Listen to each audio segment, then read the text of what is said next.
समाजशास्त्र के अर्थ को थोड़ा और बेहतर तरीके से समझने के लिए मैं एक हाइपोथेटिकल एक काल्पनिक उदाहरण का प्रयोग आपके सामने करना चाहूँगा कि ये समझने के लिए कि किस प्रकार से समाजशास्त्र एक सामान्य ज्ञान नहीं है, ये उससे कहीं आगे और कहीं गहराई में जाने का प्रयास करता है। और इसके लिए ये समझें हम कि कैसे समाजशास्त्र का अभ्यास या प्रयोग हम वैज्ञानिक अध्ययनों में, विशेष करके सामाजिक संबंधों, समुदायों और संस्थाओं को समझने के लिए करते हैं।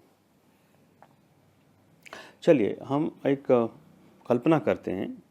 कि समाज शास्त्र का कोई विद्यार्थी यह जानने का प्रयास कर रहा है कि समाज में लोग चोरी के बारे में क्या सोचते हैं, क्या समझ रखते हैं, उसे कैसे लेते हैं।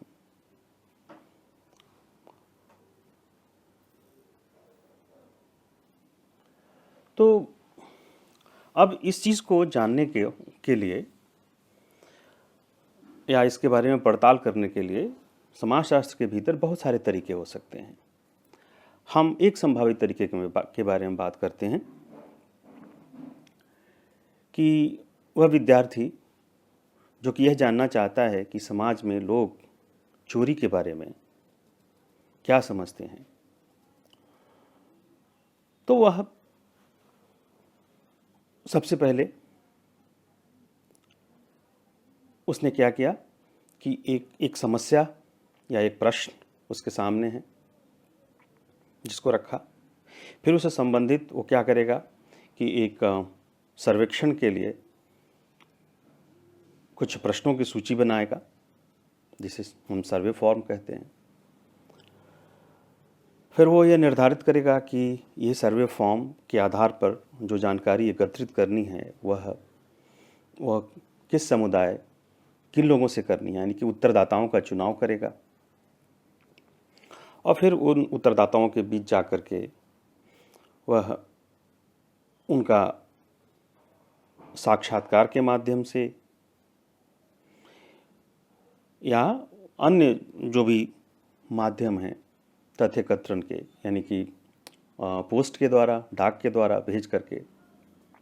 उत्तर प्राप्त करने की कोशिश करेगा। अब ये देखिए कि जो प्रश्न वह सर्वे फॉर्म के भीतर पूछना चाहता है, उसे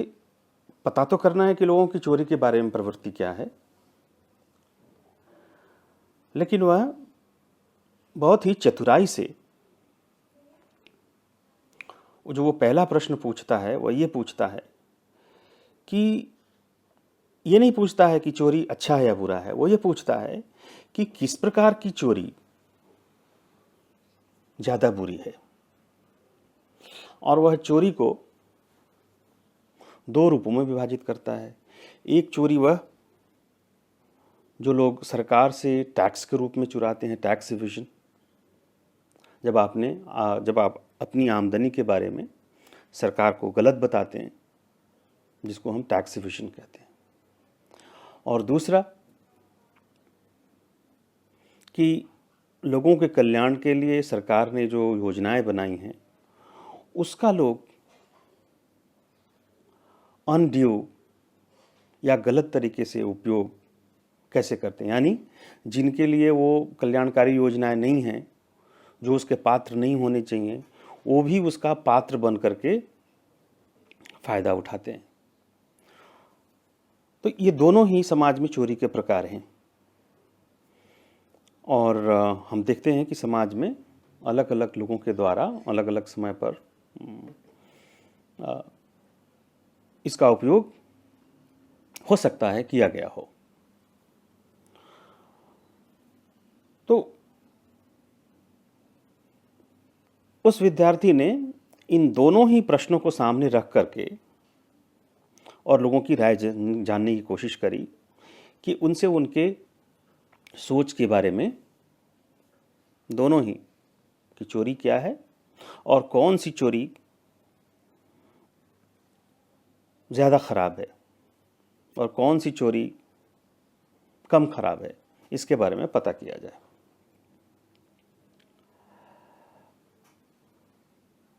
और इसी के साथ साथ वह ये भी पूछ लेता है कि उत्तरदाता का नाम क्या है, उसके माता पिता के बारे में जो भी जानकारियां हो सकती हैं, अर्थात उनकी शिक्षा, आर्थिक स्थिति, उनका पेशा, पारिवारिक आय इत्यादि, इन सारी चीज़ों को पता करता है। अब जब वह इन प्रश्नों के आधार पर तथ्य एकत्रित करता है, तब उसके सामने समस्या ये आती है कि इन प्राप्त जानकारियों को किस प्रकार से समझा जाए, इनको कैसे मीनिंगफुल बनाया जाए, इनके भीतर अगर कोई पैटर्न है तो उस पैटर्न को किस प्रकार से समझा जाए। तो वह अपने आप से कुछ प्रश्न करता है। उसको मालूम है कि समाज में जो है वो आर्थिक सामाजिक स्तर हैं, लोग अलग अलग पृष्ठभूमि से आते हैं, उसके उत्तरदाताओं में भी अलग पृष्ठभूमि के लोग होंगे। वह मोटे तौर से अपने उत्तरदाताओं को दो श्रेणियों में विभाजित करता है। एक उत्तरदाता जो मध्यवर्गीय है और दूसरे उत्तरदाता जो निम्न वर्गीय है। और फिर वह अपने मन में प्रश्न करता है कि जो मध्यवर्गीय उत्तरदाता होगा वह टैक्स चोरी या टैक्स इवेजन और दूसरा वेलफेयर मेजर्स या कल्याणकारी योजनाओं के दुरुपयोग के बारे में क्या राय रखता होगा।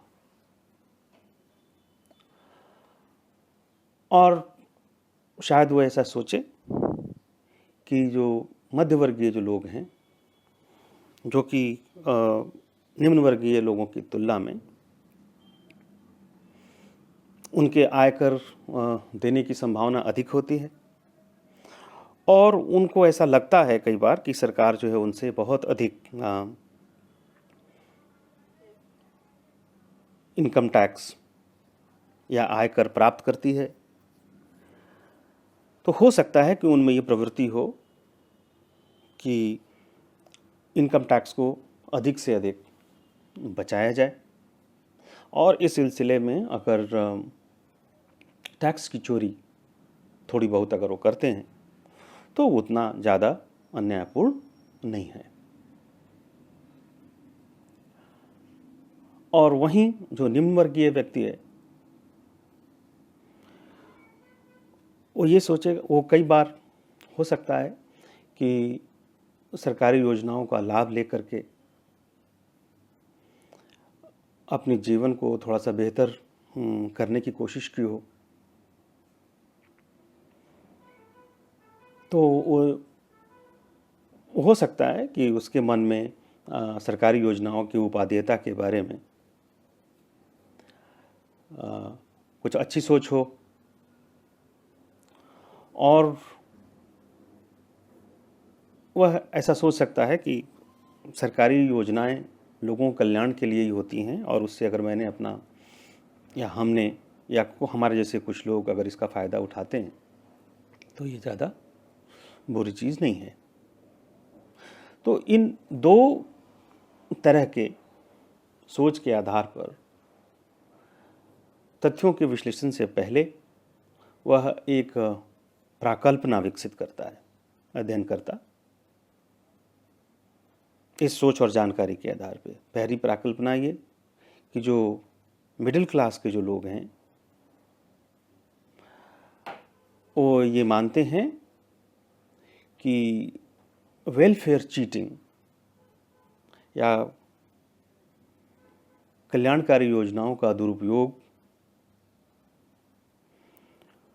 कर चोरी से ज़्यादा खराब है। और वहीं निम्न आय वर्ग के जो उत्तरदाता हैं वो ये सोचेंगे कि जो कर चोरी है वह कल्याणकारी योजनाओं के दुरुपयोग से ज़्यादा खराब है। और इन दो प्राकल्पनाओं को ध्यान में रख करके कि whether tax evasion is worse than chiseling on welfare measures or misuse of welfare measures is worse than tax evasion.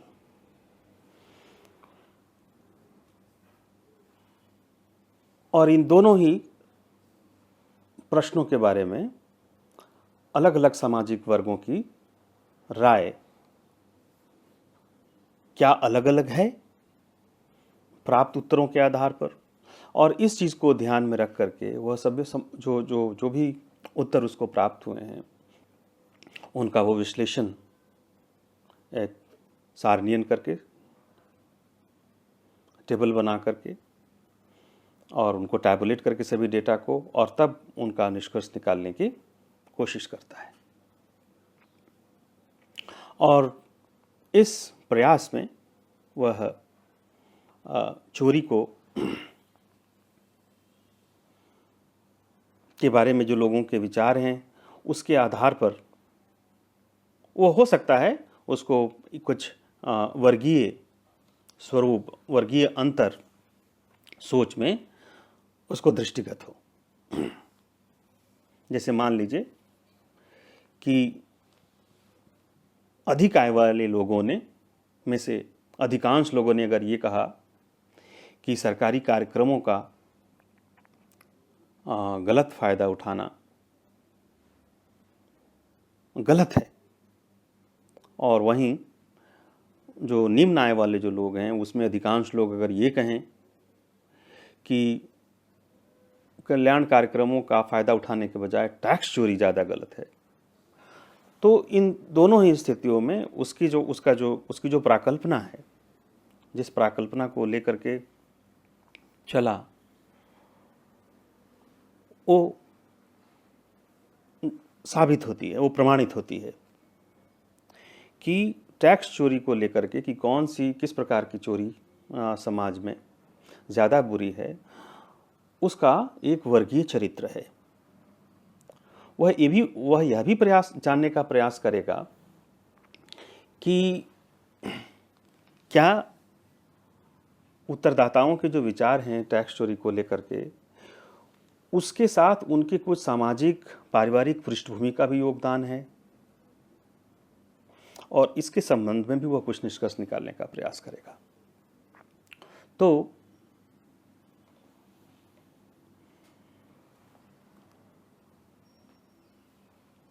इन निष्कर्षों के आधार पर वह अपने हाइपोथेसिस को या प्राकल्पना को या शोध शुरू करने से पहले जिन प्रश्नों को ले चला था उन प्रश्नों को बेहतर तरीके से और गहराई में कॉमन सेंस के अतिरिक्त उनको समझने का प्रयास करेगा। और हो सकता है कि वह इस प्रकार का निष्कर्ष निकाले कि जो दोनों ही वर्ग हैं समाज में, मध्य वर्ग और निम्न वर्ग, वो दोनों ही किसी भी प्रकार के फाउल प्लेइंग या चोरी को बुरा मानते हैं, लेकिन प्रवृत्ति के रूप में अगर तुलना करें तो मध्य वर्ग जो है वह अपने वर्गीय हित के अनुरूप कल्याण कार्यक्रमों के बारे में जो चोरी होती है उसको बुरा ज़्यादा मानता है, टैक्स चोरी को कम मानता है, और जो निम्न वर्ग है वह सरकारी योजनाओं के दुरुपयोग की तुलना में टैक्स चोरी को ज़्यादा बुरा मानता है। तो जब हम समाजशास्त्र में, यह एक उदाहरण है कि हम जब समाजशास्त्र में कोई अध्ययन करते हैं तो किस प्रकार से जो दिख रही होती सच्चाई है उसकी गहराई में, उसके भीतर कॉमन सेंस से परे हट करके तथ्यों के आधार पर हमारे जो प्रश्न होते हैं उन प्रश्नों के माकूल, तर्कसंगत, तथ्यपरक निष्कर्ष निकालने का प्रयास करते हैं। जो कि यहाँ पे हुआ, जो अभी मैंने जो एक उदाहरण बताया उस उदाहरण में क्या हुआ, ये क्या करने का प्रयास किया गया कि सबसे पहले वास्तविक उत्तरदाताओं के आधार पर वास्तविक दुनिया से उत्तरों के रूप में हमने वास्तविक तथ्य प्राप्त करने का प्रयास किया, और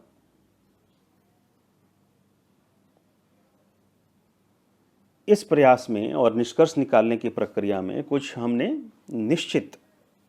एक नियोजन के तहत, एक योजना के तहत, एक निश्चित क्रम में कार्य करते हुए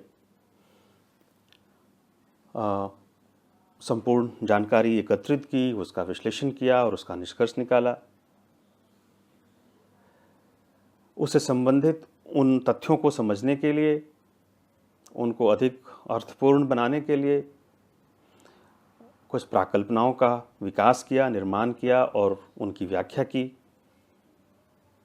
और उसके आधार पर समाज में जो सामाजिक संबंध हैं, खास करके चोरी को लेकर के, उसको समझने का और उसको रेखांकित करने का और उसके बारे में लोगों की प्रवृत्तियों को समझने का प्रयास किया गया। यह एक उदाहरण है आपके सामने यह रखने का कि किस प्रकार से समाजशास्त्र एक विज्ञान के रूप में किसी समस्या को या किसी सामाजिक पक्ष को